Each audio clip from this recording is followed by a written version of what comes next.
In our media-heavy world, it would be a massive oversight to only focus on learning that is done through books and articles.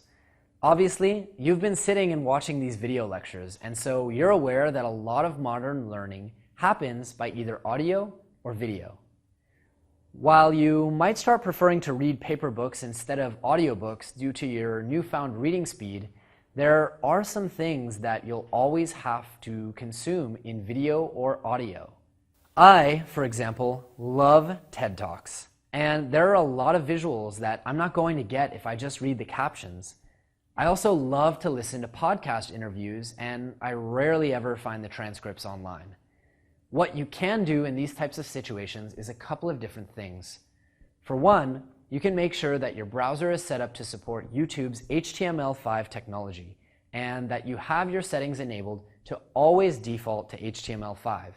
If you do this, you'll see a small button under the settings wheel allowing you to speed up your videos by 1.25, 1.5, or 2x. That's the great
One of the most common things that people struggle with is learning foreign languages. There are a couple of great websites and books that I personally use to improve my language learning skills. One of them is The Tower of Babelfish, a site by Gabriel Weiner, author of one of my favorite books on learning languages, Fluent Forever. Tower of Babelfish is his free resource that will tell you a lot about the principles of learning languages very quickly, overcoming pronunciation, vocabulary, and grammar. There are a lot of great articles there, but I also recommend reading his book, as it's quite simply one of the best and most comprehensive resources on learning a language I've ever seen, and it perfectly coincides with the SUPERLEARNER method. I'm also going to refer you to my friend Benny Lewis's site and his book, Fluent in 3 Months. He's the incredible guy who gave the TED Talk we talked to earlier. I'll also link you in the PDF syllabus to my podcast interview with him. Benny's developed a Fluent in 3 Months methodology, which helps a lot of people overcome the barrier of learning a language. And since it's his specialty, it's best if you learn it from his blog and his books. Nonetheless, let's go ahead and review some of the major talking points involved with learning a language, just in case you don't have the opportunity to check out those books and blogs and websites. Now, most language learning has to start with learning the basic vocabulary. Not thousands of words, but maybe the top 600 to 1,000 most used words from something called a frequency list. Learning these words first makes you more effective, and it gets you off the ground faster. Unsurprisingly, the secret to learning new vocabulary words, you guessed it, using visual or sensory markers. Most people go wrong because they try to link one group of sounds, the English word, to a new group of sounds, the word in the foreign language. This creates one very weak connection between the two pieces of information, and that's why you immediately forget a word when someone tells you the translation. Instead, you need to link this new and foreign combination of sounds to an existing mental marker, image, feeling, or smell that's already densely built into a neural network. This way, you're tapping into that network and the material stays much more relevant for your mind. This helps not only in remembering the word, but also the pronunciation. So, for example, if we're going to learn Spanish and we want to learn the word for bathroom or baño, try to think of a crazy situation to dual code a very memorable visual image. For example, if you're trying to find the restroom in a restaurant and you have a little bit of an accident, they're pretty likely to ban you or baño. Or how about remembering the word caber, or to fit, by a taxi cab and a bear? You wouldn't think a bear would fit into a taxi, but this marker shows us otherwise. Now, this does seem really silly, and I understand that, but it works for improving your memorization of foreign sounds in your new language. Just remember, we are not translating here. We're linking neural points of sounds to neural points of concepts. Needless to say, if you didn't already check out Benny Lewis's amazing TED Talk, please check it out. Another rule advocated by most language learning experts is to stop speaking English. Commit to speaking your new language fully, whether or not you're in the country where they speak it. Find someone who speaks the language and insist that they won't speak English to you from day one. Stop being embarrassed. People who are embarrassed to try out their language skills never improve them. In our podcast interview together, Benny talked about the very important subject of motivation, and that's something we've already talked about a lot in this course, so I'm not going to loop over it. But with something as complex as learning a language, it does require a lot of dedication. Fortunately, if you're unable to communicate because you're missing the words, you're telling your brain that this is important information, and you're building motivation and intense interest and pressing need. And effectively, you're following all of Malcolm Knowles' principles for adult learners, and all you have to do is get over the fear of sounding silly and start speaking. The same is true of learning grammar. If you ask most native English speakers, they can't tell you the rules behind when we use the present subjunctive tense or why certain words are pluralized differently. In fact, I got perfect scores on all of my standardized English tests in high school, and I'm not sure I could even tell you what the present subjunctive case actually is. This is because our brains are really good at inferring the implied logic behind grammar, and so if we simply speak and listen to native speakers, we quickly figure out grammatical rules, and we need only to cross-reference a grammar textbook periodically to see that our assumptions are correct. On that note, I recently had the opportunity to meet a real-life polyglot. And not someone who's intentionally studied 20 or 30 languages, but someone who was a self-proclaimed natural language learner. He told me about how he spoke 6 different languages starting from the age of 5 or 6, and I immediately took the opportunity to pick his brain. I wanted to see if his methodology that he'd kind of developed, or which he believed came naturally to him, coincided with the methodologies that we've been discussing, both for regular learning and for language learning. Now, he told me that his secret was that he rarely ever learns in classes. In fact, he told me that just like Benny Lewis, he struggled very much to learn Spanish in a classroom setting with a textbook. He said that things didn't seem real enough, and he couldn't extract enough meaning or really get a feel for the words he was trying to learn. Oh boy, does that sound familiar.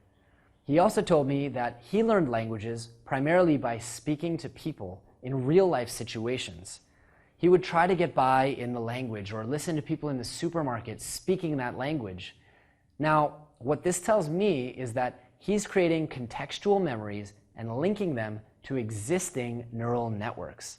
He probably already has a situation where he asked the butcher how much something costs or how much it weighs, and so he's linking all of these new words to those existing neural networks and remembering them with exciting new scenarios in which he nervously waited in line, wondering how he was going to ask the butcher for the right cut of meat. This is in complete contrast to the way you learn in class, where you create hypothetical scenarios and feel no pressure or no need to get things right. You learn boring sample sentences with no real-life anchor point in memory. I need to go to the restroom, or can you tell me where the library is? These things stand completely alone in your memory, and that's probably why so many people struggle so much to learn in a language class. Trying to just get by in the language and feeling around for the words or dancing around words that you don't know, these are all great ways to create experiential learning and learn what you don't know. For example, I'll never forget the proper conjugation of the word flowers in Hebrew, because when I was younger, I conjugated it incorrectly into a completely different and completely embarrassing word. And everyone had a laugh at my expense, and I laughed along with them, and then I learned the correct way to say the word. I mean, sure, it was a little bit embarrassing, but who cares? It helped me remember the proper conjugation of the word.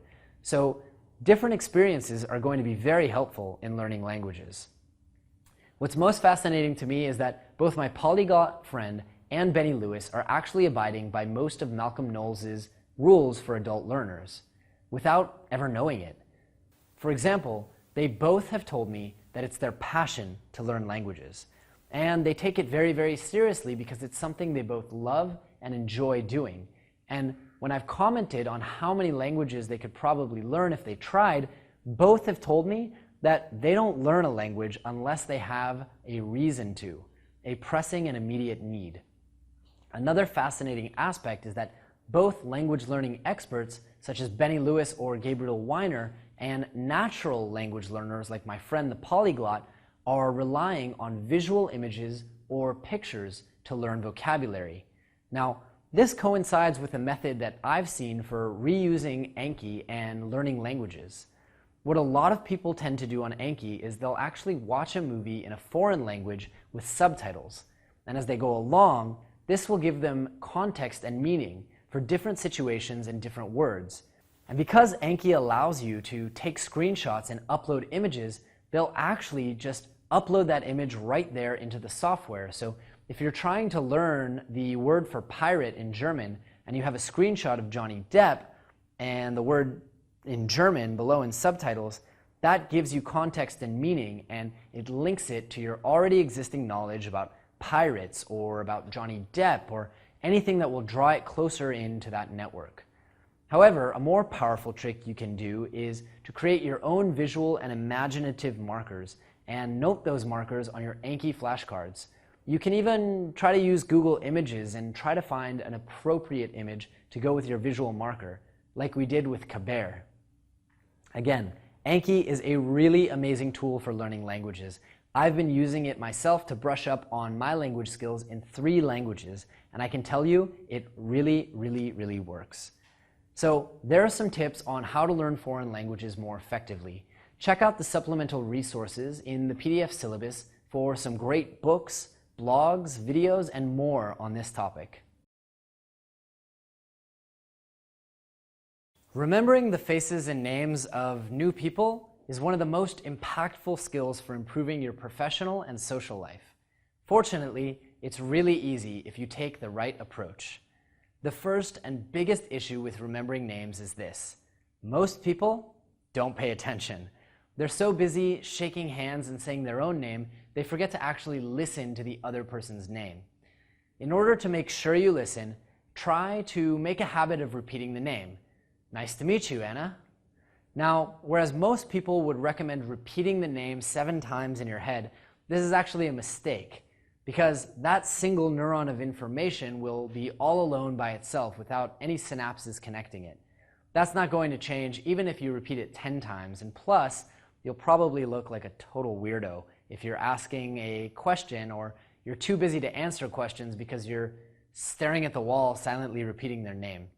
Instead, you should try to connect that person to a visual marker of another person or even to a visual idea. Try to connect it to another person with the same name or even a story you heard about someone with that same name. What is one feature that this Stephanie has in common with another Stephanie that you might know? Are they both redheads? If you don't know anyone with that name, perhaps you know of a story or a fictional character that has the same name. You can then picture them in that story and try to do it with as much detail as possible to create an effective marker.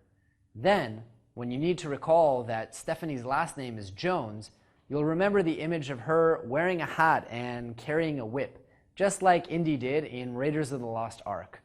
If it's a foreign name or one that you've never heard before, you'll use the exact same strategy that we used to learn foreign words. Any crazy example will work, and just like with our silly markers for learning foreign language words, the more ludicrous or silly the example is, the more likely your memory will function when you call up the name. Sanjana, for example, is a pretty exotic name for most English speakers, but if you picture Sanjana sitting in the sun with your childhood friend Jenna, now you've linked her to different memories you have of sun and memories you have of Jenna. You'll be very, very likely to remember her name when Sanjana approaches you at a cocktail party.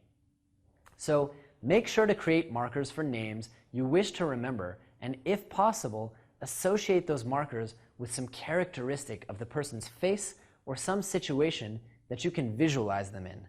This technique will drastically improve your memory for faces and names, and in doing so, make a huge impact on your ability to work a room at social events. You've made it to the end of the course, but this is just the beginning of your journey. As you continue to practice and tailor your new skill set, you'll surely find an endless range of possibilities and opportunities upon which you can apply it to learn faster and more effectively. At this point, you're encouraged to check out some of the other courses, from our Speed Demon course to our course on raising superlearners, our blogs and our podcasts, and much, much more. We've included exclusive links in the PDF syllabus that will get you 80 to 90% off of any of our other courses here on Udemy. Remember that your super learning skills are like a muscle. If you don't use it, you will definitely lose it, and we recommend using it on some subsequent courses. Furthermore, if you're serious about taking your super learning skills to the next level, we want to invite you to take our masterclass outside of